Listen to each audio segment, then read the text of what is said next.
Hindi kanya yung lupa, bukid. Pero habang siya ay nagtatrabaho sa bukid, ay meron siyang natagpuang kayamanan. So hindi niya pwedeng kunin yun kasi hindi niya lupa yun. Amen. Tama? Ang ginawa niya, nung matagpuan niya, itinago niya ulit. At sa kanyang sobrang saya, ibinenta niya lahat ang kanyang property. At para mabili niya yung lupain na yon. Kasi nandun yung kayamanan. Hindi nakuha ninyo? Amen. So, this is a parable where a person found a hidden treasure in a field. Sino ba naman ang hindi matutuwa? Kung ikaw ay katiwala lang sa isang lupain, ang katiwala sa lupain ay hindi kanya ang lahat ng harvest. Diba? Nakikiporsentuhan lang. Alam niyo ba itong sinasabi ko? Dapat alam niyo kasi magbubukid tayo. Kaya ang ating pinanggagalingan ng ikinabubuhay nung araw. Siguro ngayon, hindi na kayo magbubukid. Pero noon, kung hindi pa kayo nag-home ko, siyempre hindi pa kayo naka-manicure niya, di ba? So, magbubukid tayo no, tama? Bago pa ako nagbihis ng ganito, magbubukid din ako. So, alam ko, ibig sabihin na makiporsentuhan lang. Yes. Ganito po yan. Yung may-ari ng bukid, siya ang magkakapital. Magbibili ng binhi, pataba, patrabaho. Siya lahat ang magbabayad. Ako ang magtatrabaho, gagawa. At pag na-harvest na, ay may usapan na hati sa kita, may usapan naman na 60-40, conforme kung sino yung may-ari. May iba po, wala pong standard kung ano ang hatian. Maliwanag mo ba yun? Okay. So, mahirap yung kanyang kalagayan. Nakatagpo siya ng kayamanan. Malungkot ba dapat siya? Ano ba naman ito? Ang dami namang kayamanan nito. Kalungkot naman. Ganun ba ang gagawin niya? Siyempre, hindi. Sa kanyang kagalakan, ibinenta niya ang lahat ng kanyang property, possessions, para bilhin ang the entire field with the hidden treasure. Ganun pala. Kung ano ang kaya mong ibenta mo na lahat. Parang ibig sabihin nito, gawin mo ang lahat ng iyong makakaya para mapasa iyo yung natagpuan mong kayamanan. Yes. Para alam nyo lang kung saan patungo yung aral natin, no? Ha? The kingdom of heaven or the kingdom of God is like the hidden treasure. Ang kaharian ng Diyos ay katulad ng nakatagong kayamanan. Isang kaloob na may dakilang halaga na nagdudulot ng kagalakan at kaligayahan sa sino mang makikinabang dito. So parang ganito ang ibig sabihin nito. Ang kaharian ng Diyos ay para yun yung field na may kayamanan. Tama? Nagagawin natin ang lahat mapasa atin lamang na hindi na mawala. Kasi ang tunay na kayamanan ay ang ating pakikipagrelasyon sa Diyos. Amen. Yun po ang ating tatandaan lagi. Ang lahat ng kayamanan sa mundo ay mapaparang. Tingnan nyo ang halaga ng pera ngayon, no? Pag nabiyak yung 1,000 na yan sa atin, goodbye. May mamamaalam na yan. Yes. May kakwentuhan nga ako eh. Sabi ko, alam niyo ang tuition ko nung araw, nung ako'y kolehiyo. Sa University of the East ko ako, hindi ko ako nag-state university. Private, na i-consider na private university ang aming eskwelahan. Ang tuition ko, full load, 23 units. Yes. Ay 900 pesos. Diba? So, nag-aral ako, mas mura kay Nanay Ju. Kailangan si Nanay Ju, mas mura yung, pareho kami na eskwelahan eh. hindi siya nagbabayad. Kaya ako, 900 ang bayad ko, isang sem. Siya hindi nagbabayad kasi scholar siya. Diba? Pero mo nakapangasawa ko ng scholar. So, isang walang bayad is not isang 900 ang bayad. Kasi ang laki ng halaga yung 900 noong araw. No? 1981, ang tagal naman na noon. Parang 43 years, no? 43 years ago, 900 pa ang isang full load na isang sem. Ngayon, magkano ng full load? Conforme sa eskwelahan. Yes. May eskwelahan at trimester na nga, 120,000 ang tuition per one trim. Yes. So times 3 mo yan para sa isang taon, 360. Kalimutan mo na yan, pangmayaman lang yan. Para sa mga anak na mga senador lang yan. Mga congressman. Di ba? Pero pag anak ng magsasaka, ay nasa Philippine Normal College. Philippine State College, no? Sa malamang, nasa Isabela State University. Ganyan. Pero maganda mga State University, ha?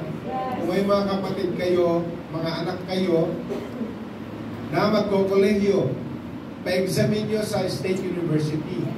Kasi libre. Diba? Pero siyempre, tumaas na rin ang standard. Libre na pong edukasyon sa kolehyo. So wala na pong maiiwan na hindi makapag-aral kasi meron na libreng pagpapaaral sa university, sa kolehyo. Kung ayaw naman mag-kolehyo, sa TESDA. Di ba? Yes. Libre pa din. Yung mga short course dyan. Yung mga professional welder. Pati hindi yung mga welder na yan. Iba na po ang welding ngayon. Dating mayroon ngayon. Meron ng kakaiba na uri ng pag-welding. Napunta na tayo sa trabaho. So, yung 1,000 ngayon, wala nang halaga. Tama?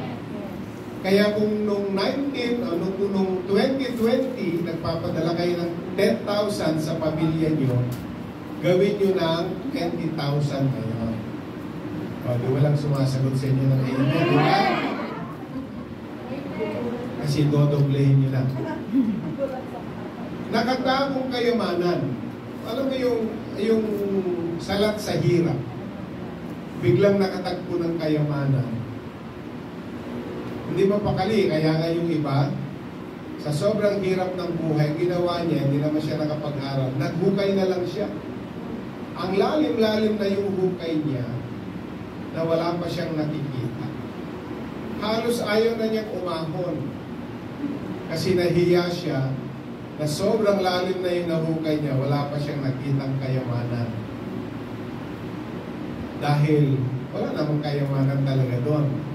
Pero yun na lang ang kanyang inaasahan. Malay mo, dito ibinaon ni Yamashita, yung kanyang golden Buddha. Di ba? Yung mga gold bars ni Yamashita. Eh, paano naman napunta dyan si Yamashita? Wala sa istorya. Magbasa ka ng istorya, dyan sa lugar ninyo, never na napunta ang mga Hapon. O, di ba? Ganun ba, Pastor? Oo! Alam mo ba ang world history? Isa yan sa bayan ninyo, yan sa probinsya nyo, hindi pumunta ang Hapon. Hindi ka nag-uhukay. Tapos iniisip mo na nandiyan ang kayamanan ni Yamashita. Eh, mahukay mo na. Nagtutubig na nga sa ilalim eh. Baka naabot na niya yung pusod ng dagat eh, no? Yung waterbed doon at wala. Naubos ang kanyang kayamanan sa paghahanap ng tagong kayamanan. Ito naman, hindi siya naghahanap. Pero nakita niya. Diba? At nung nakita niya, sinabi niya, ito na ang kalutasan ng aking pagiging. Pag alam niyo, pag nag-Hong Kong kayo na ang lunas sa kahirapan, kahit anong gawin mo naman, puyat, pagod, di ba? Lungkot. Eh, kailan pagtagumpayan mo yun kasi yan na yung magiging solusyon sa kahirapan. Amen. Kaya nga yung iba, hindi pa nakontento dito, maghahanap pa. Baka meron pa dyan, di ba?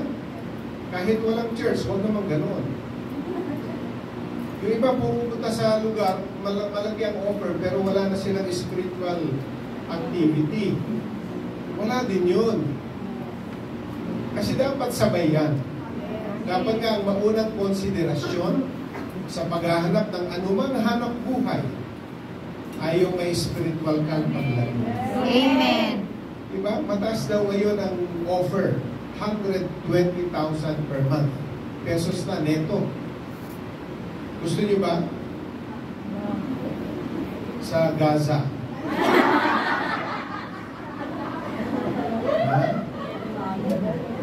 Sabi ni Dibali na lang. Mga anak ko ng kanyang doon. Kumbaga, offeran muna ako ng kalahating milyon isang buwan.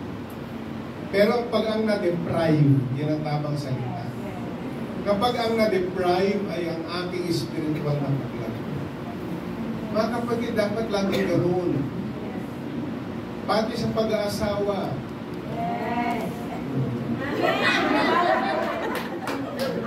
Diba? Yung iba magkaasawa lang eh. Pakinggan nyo ito. Yung iba makapag-asawa lang talaga. Hindi nila kino-consider yung spiritual deprivation. Itong mapapangasawa ko, walang inclination sa Diyos. Diba? Amoy tabako. Amoy alak. At punching bag pa niya ako. Di bale na lang. Ganun dapat eh. Hindi para masabi lang na hindi ka naman napag-iwanan ng panahon at kukuntyahin ng mga kaklase, mga kakilala, at pinipressure ng mga tao. Alam mo yung mga tao, nasabi nila, pero kung nahirapan ka, hindi naman sila tumutulong. Yes. Pero pag makapressure itong mga to, wagas. Yes. Alam niyo ba yun?